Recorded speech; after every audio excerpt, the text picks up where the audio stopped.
အားလုံးပဲမင်္ဂလာပါ UK Match TV ရဲ့ Facebook နဲ့ YouTube Channel ကနေကြိုဆိုပါရစေဒီကနေ့ရဲ့နောက်ဆုံးရအားကစားသတင်းတွေကိုကြည့်ရမယ်ဆိုရင်တော့ Arsenal အသင်းရဲ့ကွင်းလယ်ကစားမ Mesut Ozil ကတော့မြောက်လန်ဒန်ကလပ်နဲ့စာချုပ်သက်တမ်းကိုသဘောတူညီမှုရလို့အသင်းကထွက်ခွာတော့မှာဖြစ်ပါတယ် Ozil အနေနဲ့2013ခုနှစ်က Arsenal ကိုရောက်လာခဲ့ပြီး2021ကြားမှာ Arsenal အသင်းနဲ့လမ်းခွဲဖို့ဖြစ်လာခဲ့ပြီး Arsenal အသင်းကသူနဲ့ကြားကကြံတဲ့6လစာချုပ်ကိုသူတို့နှစ်ဦးကြားမှာသဘောတူညီမှုရပြီးစာချုပ်ဖြတ်သိမ်းလိုက်ပြီးဆိုတော့ဒီတစ်ပတ်အတွင်းမှာပဲ Ozil ဟာတူရကီထိပ်သီးကလပ် Fenerbahce အသင်းကိုပြောင်းရွှေ့တော့မှာဖြစ်ပါတယ် Arsenal အသင်းဘက်ကလည်းသူထွက်သွားပြီးဖြစ်တဲ့အတွက်ကြောင့်သူ့ရဲ့နေရာမှာအစားထိုးနိုင်မဲ့ကွင်းလယ်ကစားမတစ်ယောက်ကိုရှာဖွေပွဲရှိတယ်လို့ဆိုခဲ့လို့ Arsenal ပြည်သက်တွေအများစုကတော့သူ့ကိုအသင်းမှာဆက်ရှိခြင်းပဲ Mikel Arteta ရဲ့ plan ထဲမှာမပါဝင်တဲ့ကြောင့် Mesut Ozil တယောက်နောက်ဆုံးမှာ Arsenal အသင်းကိုစွန့်ခွာသွားခဲ့ပြီဖြစ်ပါတယ်2020ခုနှစ်မလအတွင်းမှာ Ozil ဟာ West Ham နဲ့ပွဲမှာနောက်ဆုံးကစားခဲ့တဲ့ပွဲဟာသူ့အတွက်လည်းမြောက်လန်ဒန်ကလပ်မှာနောက်ဆုံးကစားခဲ့တဲ့ပွဲဖြစ်ပါတယ်ဒီအတွက်ကြောင့်သူ့အနေနဲ့ Arsenal နဲ့လမ်းခွဲသွားပြီဖြစ်ပြီးတော့လာမယ့်တစ်ပတ်အတွင်းမှာပဲ Fenerbahce အသင်းရဲ့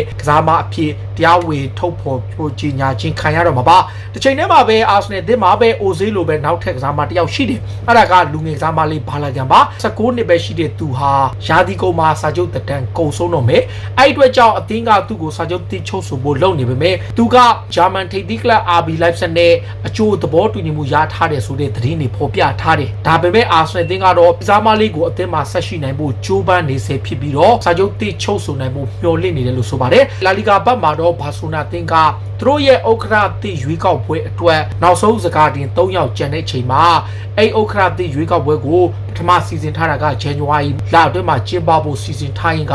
ဒီကတ်လန်အစိုးရနဲ့စပိန်အစိုးရကြားညှိနှိုင်းမှုပြုလုပ်ခဲ့ပြီးနောက်ကိုဗစ် case ကြောင့်သူတို့အဲ့ပွဲကိုရွှေ့လိုက်ရပြီးအခုလောလောဆယ်မှာဥက္ကဋ္ဌလောင်း3ယောက်စလုံးကလေသူတို့ရဲ့ရွေးကောက်ပွဲကိုရွှေ့ဖို့သဘောတူခဲ့သလိုလာမယ့် match လ9ရက်နေ့မှာပြန်လည်ပြုလုပ်ဖို့စီစဉ်ထားတာပါဒါကြောင့်မူလကျင်းပမယ့်အချိန်တိုင်းကိုပြန်လည်ပြုလုပ်သွားပြီဖြစ်ပါတယ် Eric Garcia ကို Manchester City ကနေခေါ်ဖို့ကြိုးပမ်းနေပေမဲ့ဘာဆိုနာရဲ့ဥက္ကဋ္ဌလောင်းတစ်ယောက်ဖြစ်တဲ့ Laporta ကလက်ရှိဘုတ်ဖွဲ့အနေနဲ့ကစားမတစ်တွေဝယ်ယူဖို့ဆုံးဖြတ်ချက်ချလို့မရဘူးလို့သတိပေးခဲ့သလို Eric Garcia ကိုယ်တိုင်ကလည်း Man City ကသူ့ကိုယာဒီကုန်ထိအသင်းမှာဆက်နေဖို့အလိုရှိတာကြောင့်အပြောင်းရွှေ့ကလည်းပြက်ပြဲသွားပြီးတော့ယာဒီကုန်မှတာသူဟာ Manchester City ကနေပြောင်းလာဖို့ရှိတယ်လို့ဆိုပါတယ်ဘာဆိုနာရဲ့နောက်ခံလူ Junior Firpo ကိုတော့ Napoli အသင်းကခေါ်ဖို့လုပ်နေတယ်ဒီကစားမကိုထိပ်တန်းကလပ်တွေတော်များများခေါ်ခြင်းနဲ့ Ronald Koeman အသင်းမှာနေရာမရတဲ့အတွက်အသင်းကထွက်ခွာဖို့ပြင်ဆင်နေတဲ့သူကိုဘာဆိုနာအသင်းကလည်းအငှားချဖို့လုပ်တဲ့အခါမှာ Napoli ကခေါ်ခြင်းတာပါ Napoli အသင်းကတော့အစောပိုင်းကလေးက Chelsea ရဲ့ Emerson ကိုခေါ်ဖို့လုပ်နေပေမဲ့ပြောင်းရွှေ့ကြီးညှိနှိုင်းဖို့မရတဲ့အတွက်ကြောင့်ဘာဆိုနာနောက်ခံလူကိုခေါ်ဖို့ကြိုးပမ်းနေတယ်လို့ဆိုတာပါ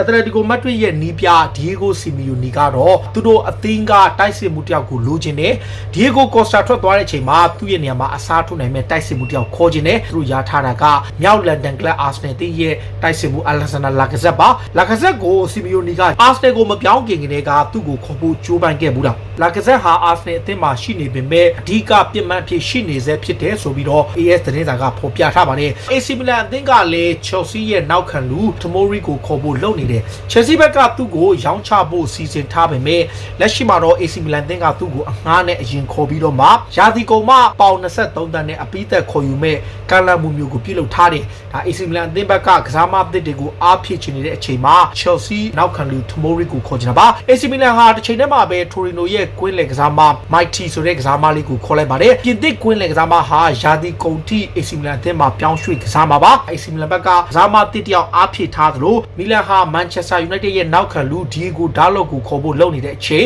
Barcelona အသင်းက United ကိုယူရို15တန်းနဲ့ကမ်းလှမ်းနေဆိုတဲ့သတင်းတွေထွက်ပေါ်လာတဲ့ကြောင့် AC Milan အသင်းကတော့အဲ့ကစားမကိုအပိသက်ခေါ်ယူဖို့ကျိုးပန်းလျက်ရှိတယ်လို့ဆိုလိုက်ပါတယ်။တခါ Manchester United အသင်းရဲ့နီးပြကြီး Sir Alex Ferguson ကတော့ Liverpool အသင်းရဲ့အသင်းကောင်းဆောင် Jordan Henderson ကို Sunderland မှာရှိစဉ်ကသူခေါ်ယူဖို့ကျိုးပန်းခဲ့ဘူးတယ်လို့ဆိုပါတယ်။ဒါ Sky Sports မှာဖော်ပြချက်အရ Sir Alex Ferguson က Henderson ကိုဆက်သွယ်ခဲ့လို့ကန်လိုင်းခဲ့ပြီးတော့ Henderson ကိုခေါ်ယူဖို့ကျိုးပန်းခဲ့တယ်လို့ဖော်ပြခဲ့တာပါ။လက်ရှိမှာတော့ United ရဲ့ဂိုးသမား Sergio Romero ကိုအလိုက်ပေးပြီးတော့ Aston Villa ရဲ့ကွင်းလယ်ကစားမ Jack Grealish နဲ့ကန်လန့်ခဲ့ပါတယ်။ Grealish ကိုလိုချင်တဲ့အတွက် Manchester United ကဂိုးသမား Romero ကိုအလိုက်ပေးသလိုပြောင်းရွှေ့ကြီးပါထည့်ပြီးတော့ Jack Grealish ကိုခေါ်ဖို့လုပ်နေတာပါ Romero ကိုယ်တိုင်ကရာသီကုန်မှာအသင်းကထွက်ခွာခွင့်ရမှာဖြစ်ပေမဲ့စောင်းရာသီကလေးကနေထွက်ခွာဖို့ကလပ်သင်းနဲ့ကြားသဘောတူညီထားပေမဲ့ United ကသူ့ကိုအသုံးချပြီးတော့ Grealish ကိုခေါ်ဖို့ကြိုးပမ်းနေတာပါဒါ United အသင်းရဲ့ အငှားလာကစားနေတဲ့တိုက်စစ်မှုအီကာလူကလည်းပရီးမီယာလိကလပ်အသင်းမှာပဲဆက်ရှိပွဲရှိနေတယ်လက်ရှိမှာတော့တဟိုင်းရှန်ဝါအသင်းကိုပြန်ပြောင်းဖို့ရှိနေပေမဲ့ United နဲ့စာချုပ်တက်တန်းက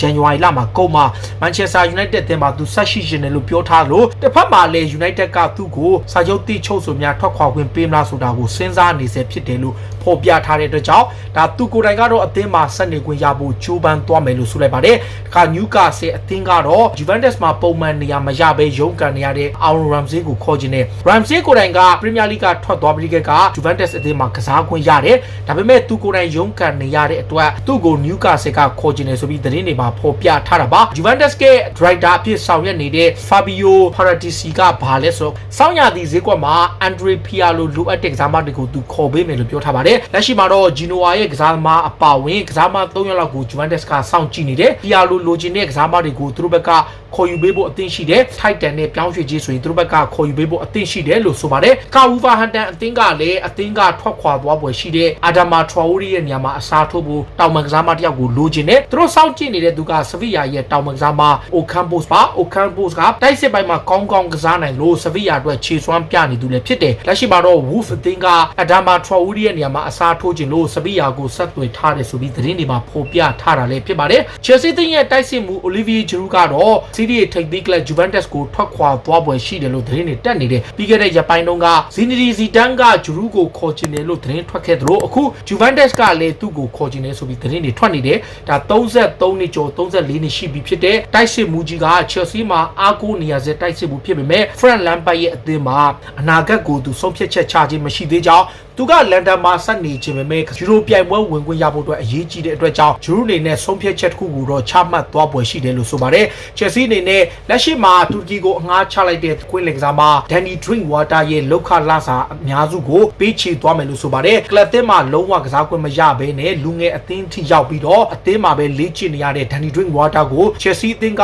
တူရကီကလပ်ကိုအငှားချလိုက်ပြီးအဲ့အတွက်ကြောင့်သူ့ရဲ့လောက်ခလာစာတွေကိုအသင်းကအများစုပေးချေရမယ်လို့ဆိုလိုက်တာဖြစ်ပါတယ်။တစ်ချိန်တည်းမှာပဲ Chelsea အသင်းကလက်ရှိမှာနောက်ထပ် Flamengo က Brazil လူငယ်ကစားမလေးတယောက်ကိုလည်းခေါ်ခြင်းနဲ့လက်ရှိမှာတော့ Chelsea အသင်းက Daniel Cabral ဆိုတဲ့ Chate လေးပါအသက်16နှစ်ပဲရှိတယ်။ဥရောပကစုစုပေါင်း18သင်းလောက်သူတို့ကစားမကိုခေါ်ယူဖို့ကြိုးပမ်းနေဆိုပြီးတော့အဲ့ကစားမရဲ့ agent ဖြစ်သူကပြောထားတယ်။ Chelsea ကတော့အဲ့ကစားမလေးကိုခေါ်ခြင်းပေမဲ့ခက်တာကစာချုပ်သက်တမ်းက2025ထိရှိတယ်။ရော်ဂျီစာချုပ်ကလည်းယူရို30ရှိတယ်။ Chelsea ဘက်ကတော့ဒီကစားမလေးကိုဆက်သွယ်ထားပေမဲ့ရဖို့အတွက်တော့ကြိုးပမ်းနေစေဖြစ်ပါတယ်။ခါ Tottenham Hotspur အသင်းကလည်းဘယ်နောက်ခံလူ Danny Rose ရဲ့စာချုပ်ကိုဖျက်သိမ်းဖို့လုပ်နေပါတယ်။ Danny Rose ကအသင်းမှာကစားခွင့်မရလို့ထွက်ခွာဖို့ပြင်ဆင်နေပေမဲ့ West Brom ကသူ့ကိုခေါ်ဖို့ကမ်းလှမ်းထားတယ်။ဒါပေမဲ့ Rose ကိုယ်တိုင်ကအခြားလိပြိုင်ပွဲတစ်ခုကိုပြောင်းဖို့သာစီစဉ်နေတာကြောင့် West Brom ကိုညှင်းဆန်ပြီးတခြားဥရောပလိတစ်ခုကိုပြောင်းဖို့ကြိုးပမ်းနေတယ်လို့ဆိုပါတယ်။ Tottenham Hotspur ရဲ့နီးပြ Jose Mourinho ကတော့သူ့အနေနဲ့ကွင်းလင်ကစားမဖြစ်တဲ့ Christian Eriksen ကိုပြန်ခေါ်ခြင်းတယ်လို့ဆိုလိုက်ပါတယ်။ Eriksen ဟာအသင်းနဲ့အဆင်မပြေဖြစ်လို့ Spurs အသင်းကထွက်သွားခဲ့ရတယ်။ Spurs အသင်းကနေထွက်ပြေးခါမှာ Inter Milan အသင်းမှာလည်းကစားခွင့်မရဘဲရုန်းကန်နေရတဲ့အချိန် Spurs ကတော့သူ့ကိုပြန်ခေါ်ခြင်းနဲ့28နှစ်ရွယ်ရှိတဲ့ကွင်းလယ်ဖန်တီရှင်ဟောင်းကို Spurs အသင်းကယူရို25သန်းလောက်နဲ့ခေါ်ဖို့လုပ်နေပေမဲ့ Inter Milan ကသူ့အတွက်ယူရို38သန်းသတ်မှတ်ထားတာပါ။ Inter Milan အသင်းဘက်ကသူတို့အနေနဲ့တိုက်စစ်မှု Lautaro Martinez ကို Manchester City ကစိတ်ဝင်စားနေပေမဲ့ရောင်းချဖို့အစီအစဉ်မရှိဘူးလို့ဆိုလိုက်ပါတယ်။ Martinez ကိုယ်တိုင်ကနောက်ဆုံးမှာတော့ Inter Milan အသင်းမှာခြေစွမ်းပြရင်ကသူ့ကိုအသင်းမှာဆက်ထားဖို့လုပ်ရင်းနောက်ဆုံးမှာ Manchester City ကကမ်းလှမ်းခဲ့တာပါ။ Guardiola ရဲ့အသင်းကခေါ်ယူဖို့ကြိုးပမ်းနေပေမဲ့ Inter Milan ကရောင်းချဖို့အစီအစဉ်မရှိဘူးလို့ဆိုလိုက်တာပါ။ Guardiola အသင်းကတိုက်စစ်ပိုင်းကအားနည်းမှုတွေရှိနေပေမဲ့ Sergio Aguero ရဲ့အခြေအနေအပြင်ခံစစ်ပိုင်းကိုလည်းသူတကယ်လို့ Eric Garcia နွေရာသီမှာထွက်သွားခဲ့ရင်တော့ဒါပေမဲ့ Alaba ဟာသူတို့ရဲ့ target မှာရှိနေတယ်လို့ဆိုလိုက်ပါတယ်။ Alaba ဟာလက်ရှိမှာ28နှစ်ရှိပြီးလောက်ခလာစာမြုံများစွာပေးရနိုင်သူဖြစ်ပေမဲ့ Guardiola ကသူကိုင်တွယ်ခဲ့မှုတဲ့ Alaba ကိုကွင်းလယ်မှာလည်းထားထားဖို့စီစဉ်ထားလို့လိုအပ်ရင်ခံစစ်နေရာဆုံးမှာကစားနိုင်သူဖြစ်လို့သူ့ကိုအရခေါ်ယူခြင်းနေတယ်လို့ဆိုတာပါ။ ရိုမာအသင်းမှာကစားခဲ့မှုတဲ့တောင်မန်ကစားမ Asheri ကတော့တရုတ်စူပါလိဂ်ကလပ်ကနေပြောင်းဖို့လုပ်နေပါတယ်။တရုတ်ကလပ်မှာကစားနေရင်ကစာချုပ်သက်တမ်းကုန်ဆုံးပြီးတော့အသီးတွေကိုပြောင်းဖို့လုပ်နေတယ်။ဘာကြောင့်လဲဆိုတော့တရုတ်စူပါလိဂ်မှာလောက်ခလာစာတွေတတ်မှတ်ပြီးကြတဲ့ကသူလည်းအသင်းပြောင်းဖို့လုပ်နေရင်ကရိုမာကသူ့ကိုတကြော့ပြန်ခေါ်ဖို့ချိုးပမ်းနေတာလည်းဖြစ်ပါတယ်။က Real Madrid အသင်းရဲ့တောင်မန်ကစားမ Eden Hazard ကတော့ Belgium က ပြည်သက်တွေရွေးချယ်တဲ့အကောင်းဆုံးဘောလုံးသမားဆုကိုရရှိခဲ့ပါတယ်နိုင်ငံလေရေးစဉ်အသင်းအတွက်နှစ်ပေါင်း125ခုနှစ်အတွင်းအကောင်းဆုံးဘောလုံးသမားတွေကို online ကနေမဲပေးရွေးချယ်ရမှာ Real Madrid ရဲ့တောင်ပံကစားမ Eden Hazard ကမဲအများဆုံးရပြီးတော့ထိပ်ဆုံးနေရာမှာရခဲ့တာပါမဲအရေးအတွက်ရဲ့10.6 ရာခိုင်နှုန်းရရှိခဲ့တာဖြစ်ပါတယ်သူကအများဆုံးဖြစ်ပြီးတော့ Vincent Kompany က9.4နဲ့ဒုတိယ Kevin De Bruyne က9.1 ရာခိုင်နှုန်းနဲ့တတိယရရှိခဲ့တာလည်းဖြစ်ပါတယ်လီဗာပူးအသင်းအနေနဲ့ဒါ RB Leipzig ရဲ့နောက်ခံလူမြောက်ကိုခေါ်ဖို့လုပ်တဲ့အချိန်သူတို့အနေနဲ့2ယောက်တည်းက1ယောက်ကိုခေါ်ဖို့စဉ်းစားတဲ့အခါခွနာဒီကိုပဲခေါ်ဖို့ပြင်ဆင်နေတယ်လို့ဆိုပါတယ်ဒေယောဥပမခါနိုရောခွနာဒီတို့ကပြင်သစ်နောက်ခံလူတွေပါဒါပေမဲ့ RB Leipzig ကဥပမခါနိုကိုထိမ့်သိမ့်ဖို့ကြိုးပမ်းနေတဲ့အချိန်ခွနာဒီကိုလီဗာပူးကစောင့်ကြည့်နေပြီးတော့အရာခေါ်ယူနေတဲ့အကြောင်းဖော်ပြထားတာပါယာဂန်ကလော့အနေနဲ့တော့ဒါမဲ့နွေရာသီမှာဒီကအဖြစ်ဒီဘိုအိုရီဂီယာနန်ရှခီရီအပါဝင်ကစားမ9ယောက်လောက်သူတို့ရောင်းထုတ်ဖို့ပြင်ဆင်ပြီးတော့စောင်းရာသီမှာခေါ်ခွင့်မရတဲ့ကစားမတွေခြားကစားမတွေကိုလည်းခေါ်သွားမယ်လို့ဆိုထားပါတယ်ဒါကတော့စိတ်ဝင်စားစရာနောက်ဆုံးရအားကစားသင်းတွေကိုတင်ဆက်ပေးတာပါခုလိုမျိုးစိတ်ဝင်စားစရာအားကစားသင်းတွေကိုနားဆင်နေတဲ့ကြည့်ရှင်တော့ UK Match ရဲ့ Facebook နဲ့ YouTube Channel ကို follow လုပ်ထားကြပါလို့တောင်းဆိုရင်းနဲ့အားလုံးကိုကျေးဇူးတင်ပါဗျ